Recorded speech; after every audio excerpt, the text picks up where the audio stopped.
Hello, bonjour, namaste, ni hao, and ohio, everybody. What is going on? It is Gale here. Welcome back to the YouTube channel once again for another Danmachi Season 5 video. And today, we are going to be continuing on with the cut contents. And this time around, we're going to be doing episode 3, of course. Now, last week, we did episodes 1 and 2. You guys can go and check it out, of course. We covered everything that was cut from those 2 episodes. And we're going to be doing the same for episode 3 in this video. Now, of course, if you guys going to enjoy this video, please be sure to leave a like down below. Subscribe to the channel for more content. And in the comment section down below, let me know if there's a specific scene that you guys would have liked to seen, of course, that was entirely skipped or cut from the episode, of course, this specific episode. And if I did miss out on any specific scene that I didn't mention in my video today, of course, or in my previous video, let me know in the comment section down below, because I'm always, asking you guys to let me know if I missed out on anything, because to be honest, what I do to prepare for these videos, right? I'll tell you the process, right? I rewatch the episode once more,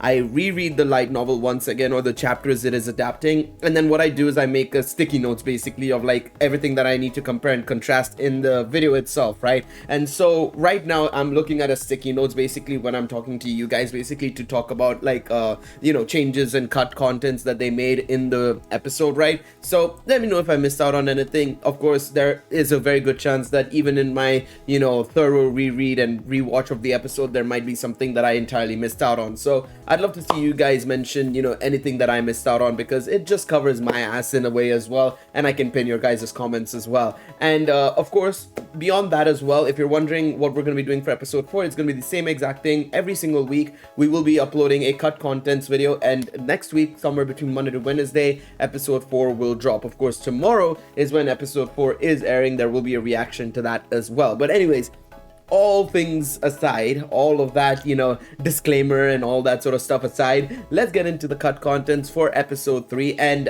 first and foremost, I'd like to say that it's not as bad as I initially thought it was. So when I was doing my reaction video for episode 3, and when I was doing my live discussion, right, at the time I'd only watched the episode once, right, and I initially felt it was very rushed. I thought it was rushed. I thought the episode was still great, but I thought a lot of the scenes felt snappy. It felt like we were just jumping scene to scene to scene, and even some of the stuff that happened in between, some of the animations, some of the stuff that happened in between, it felt like it was rushed, right? Now that I've read the light novel again, or the specific chapters again, I've also, rewatched the episode. I'm not gonna lie, it didn't feel as rushed as I initially thought. And what I would say more so than anything else is like, the best way to describe it is that the scenes in the light novels were just way more descriptive, and a lot more context was given. You could argue unnecessary context, but I would say context is good context in my opinion. There's never any bad context, I feel personally. I mean, unless there's something really serious or something really, really badly written. For the most part, context is always good, right? Having more context is always good. But I think especially in the format of the episode that they're doing, and the way they're trying to, split up the light novel into these many episodes, right? Let's say 4 episodes. We're assuming next episode is the final part of volume 16, basically. This episode felt like they just chopped away all the contexts that weren't necessarily necessary, and I think it was a good decision in that sense, right? I do think it's a good decision, because again, you want to add the content in the episode that makes the most sense, right? You don't want to unnecessarily add context that doesn't make any sense, and then remove certain scenes that are actually important, right? Or rush through other scenes that are actually important, right? I think them devoting a lot of time to the hero's bridge and the church scene are perfect examples of this. I think if they had added context in certain other sequences, it could have hurt those sequences instead, right? So there's always that, you give away certain things, but you take a little bit more stuff in return, right? You give away the time that was given to maybe the first scene or the last scene or something like that, but in return you take and you give time to those scenes that needed it the most, right? The church scene, the bridge scene, and so on and so forth. So I think in that sense, that is something to keep in mind, right? Now, of course, let's start off with the first big cut content, I would say, from this episode. And it's actually something we talked about in the most recent video when we talked about the missed details and extra scenes, right? From Danmachi Season 5, Episode 3, of course. And the first scene is, of course, the fact that, when Belle and Seer, ran away and were hidden under that cloak, basically, the reverse veil, or the reverse veils, of course, right?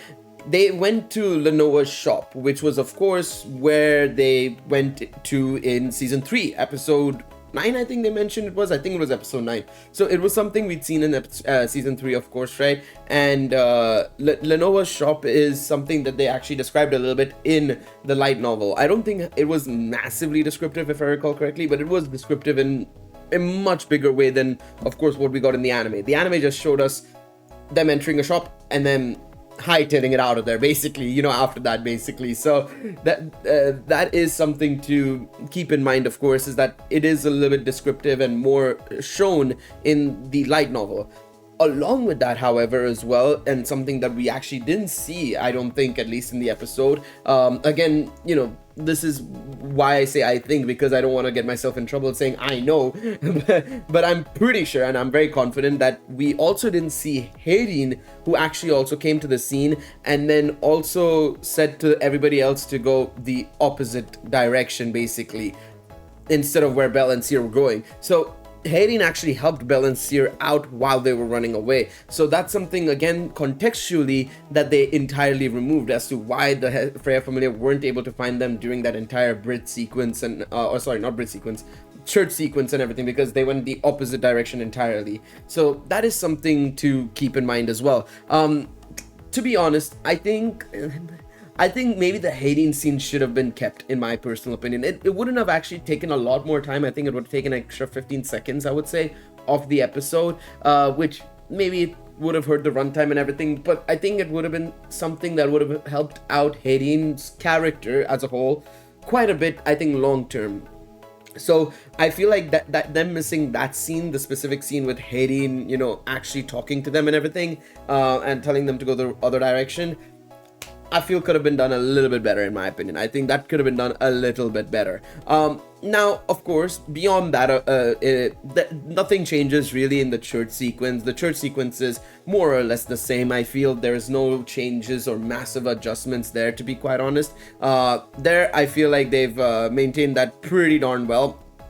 The entire church sequence and stuff was done fairly well outside of that. So I'm not really gonna talk too much about the church sequence, because I think they actually nailed that actual aspect.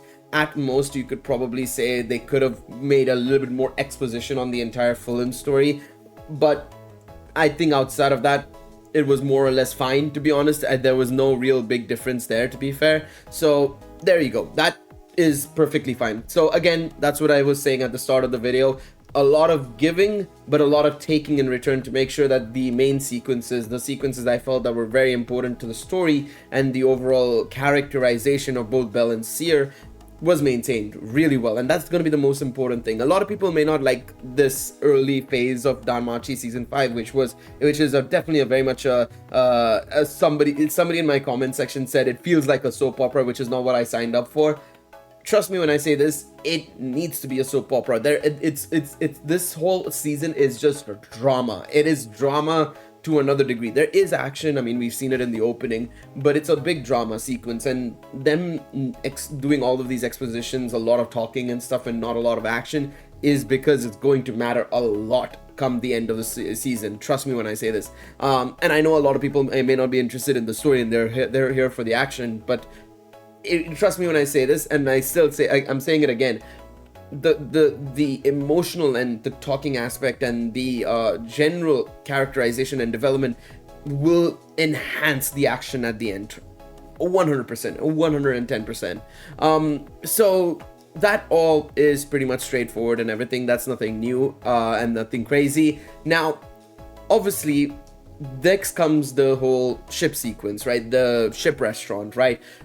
This is where things get very interesting. So the main big cut content from here is basically Hestia and I's being able to find Belle and Seer. So obviously we see in the episode itself, they automatically found him. They were there. So with the hostess of fertility members, everybody was there. Everybody and their mother was there at that point, right?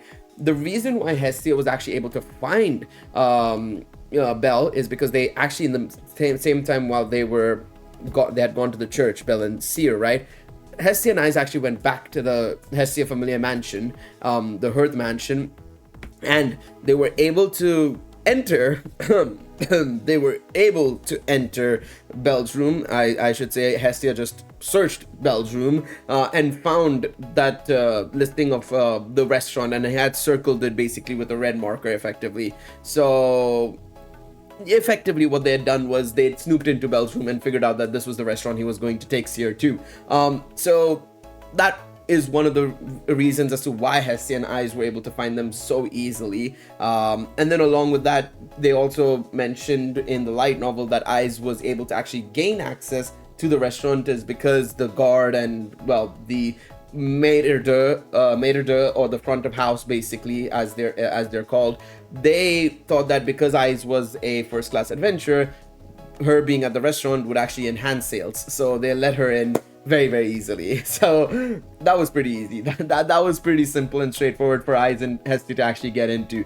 Now, they didn't actually mention too much about how the Hostess of Fertility got into the boat in the anime, and that's because even the light novel didn't really do much. They just snuck in and disguised themselves as waiters, so it was pretty much straightforward in that sense. It wasn't anything too crazy there. So very much straightforward and very much on point there. Beyond that, nothing changed. The rest of the stuff happened as it was, of course, with the sequence, you know, with Seer and Belle jumping off, of course, right, as we'd seen in the anime. Of course, everybody was like, what the fuck? I still remember my friends saying, like, what the fuck, why did she just jump off, bro? And why did she just jump off so happily?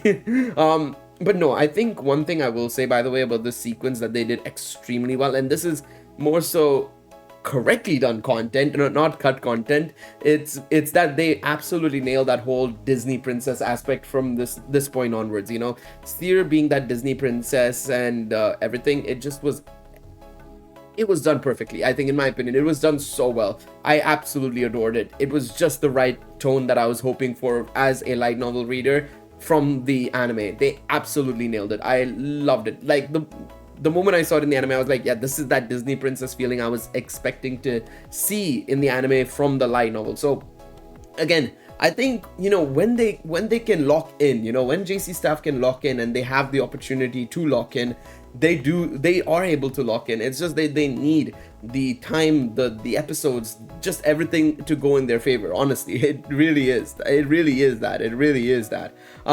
Now, next sequence is, of course, the hero's bridge sequence, right? And this is where we come back to that same cut content of Albert, Eyes, and Belle. Unfortunately, again, because we hadn't seen that whole Eyes situation, right? The connection with Eyes and Albert and stuff like that. That scene did not happen in the anime yet, at least, right?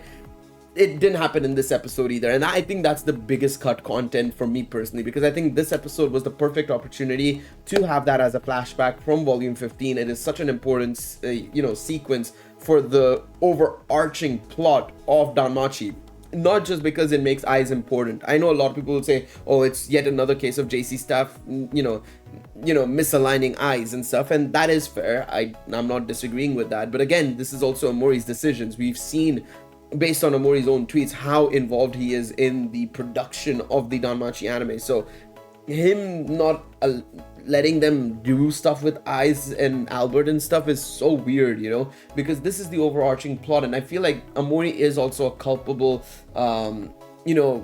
somebody to blame actually, and is culpable for the lack of Eyes in this overarching plot to develop, because somebody mentioned that it's so bad that the anime only know about the dragon because of like 2 scenes only, and people wonder why the dragon is the big thing at the end of the season, and it's because of things like this missing, you know.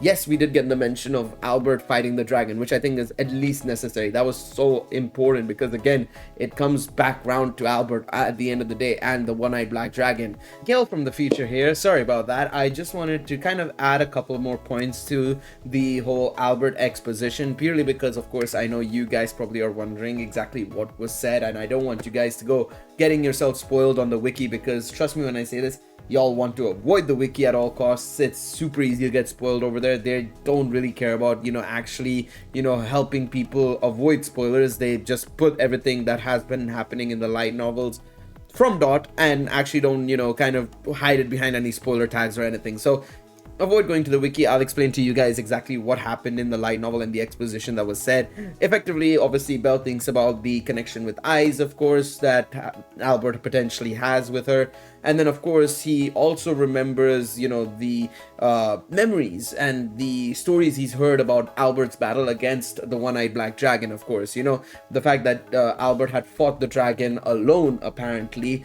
Of course, when the dragon escaped the dungeon, of course, we have some more context to that, which I'll mention, of course, in that video that I'm going to be making, of course, regarding, who is Albert Waldstein and why is he so important. That'll be a video that'll come out soon. But this is according to Belle's POV. So he thinks that Albert fought the dragon alone. Once Albert injured the dragon, that's how he got the one eye basically gone effectively, and why it's called the one-eyed black dragon now. The dragon escaped towards the north. Now we don't know, obviously Belle doesn't know exactly what's happened to it, because, he doesn't know if the dragon, out of respect for Albert's accomplishment, went to the north to recover, or it got scared that it was going to die. Nobody knows, right? No one knows in that situation. And of course, after that whole situation, and once that was done, the Age of Heroes came to an end. Albert was the last hero of the Age of Heroes, and then once Albert had obviously passed away, fighting against the dragon, the gods started to descend. The first god being Uranus in this situation, of course, right? So it is something that is, unfortunately, there's no context beyond that in terms of in the anime, of course, right? Which is kind of a shame. Like I said, I think this is such an important sequence to know about and, understand, because this is the strongest monster out there. This is the final boss, effectively. At least at this moment in time, this is the final boss. So, like, it would have been nice to get some more context like this. Potentially our first look at the one-eyed black dragon in the anime would have been amazing. Of course, technically we haven't even gotten a look of it in the light novel, so I'm not really gonna hold out much hope that we're gonna see it in the anime until the light novel actually shows it, right?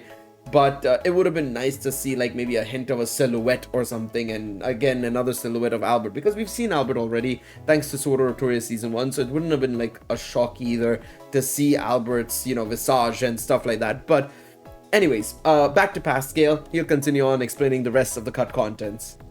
But we need more than that. We need a connection, and the problem is we're not getting that connection with eyes at all, which is kind of a shame, because we don't got Sword Art Online, which doesn't help. The anime, and to be fair, by extension, the main story only has Albert like 4 times, 5 times so far, up until this specific light novel. He's only mentioned like 3 or 4 times. So people don't know that the final boss is supposed to be the one-eyed black dragon, and it can be quite annoying as somebody who's, read a lot of the light novels, all the Danmachi stuff, everything, right, that's come out, and knows how important that final battle will be with the one-eyed black dragon, and how it is so obvious that that is the final battle, right? But yeah, it's coming back to the point. The Albert exposition was cut entirely, it feels like, in this episode. Sorry I went on that detour and rant there a little bit, but it is so important in the cut contents that we're missing all this Albert lore. Again, I might make a video talking about who Albert actually is, and we might go into an in-depth talk about who he is and how his connection to eyes is and everything. Let me know if you guys would like to see that video. But it's so important that Albert is, shown more in detail, and I feel really annoyed that the anime and Mori in general, to be honest, more so Mori, has been lacking on that front, to be quite honest. He's really been lacking on that front. So hopefully we get to see more development on that front sooner rather than later, and hopefully the anime actually picks up on that cue and starts doing it. And I'm really hoping that they do something with Sword Art Online, because it's getting to this point where it is important. It is so vital that they do Sword Art Online, and the fact that they're not doing Sword Art Online is a damn shame. But yeah, so coming back to the point, Albert's entire exposition was cut majorly so. It was cut majorly so. Obviously, Seer's whole thing about, you know, finding an irreplaceable hero and everything is still there, of course, in the light novels and in the anime. But yeah, it's one of those things that basically people are, you know, not gonna know about because it just completely like you know, completely unaware of is the whole Albert exposition, which was in the light novel. Now, beyond that, outside of that, nothing else happens, and we're still waiting until the next episode to air, because after that they go to the inn, and of course we see Seer going for a shower, while basically Belle is just like confused and like super nervous effectively. So we'll see what happens in the next episode, of course, right? But there you guys go. That was all the cut contents in this episode. Only 3 real things were really cut effectively, and a TLDR for you guys is basically the start chase scene. We didn't see the shop and Hayden. The second big thing was, of course, Hestia, you know, searching Belle's room, and also Eyes being able to gain access because of being a first-class adventurer. And then the third thing, of course, was the whole thing of you know, Albert's exposition on the Hero's Bridge. So let me know what you guys think. I think everybody will probably say that they wanted to see the last scene the most, but let me know what you guys would have liked to see the most out of all 3. What do you guys think would have made sense to show the most in context with the season? Do you think the Hayden scene might have been a little bit more important to have compared to the Albert scene, or would you guys have definitely preferred the Albert scene just because of the Danmachi series as a whole? Let me know in the comment section down below. Thank you guys so much for watching this video. Of course, if you guys enjoyed it, remember to leave a like, subscribe to the channel, all that sort of good stuff, and I'll catch you guys in the next one. Take it easy, everybody. Bye-bye.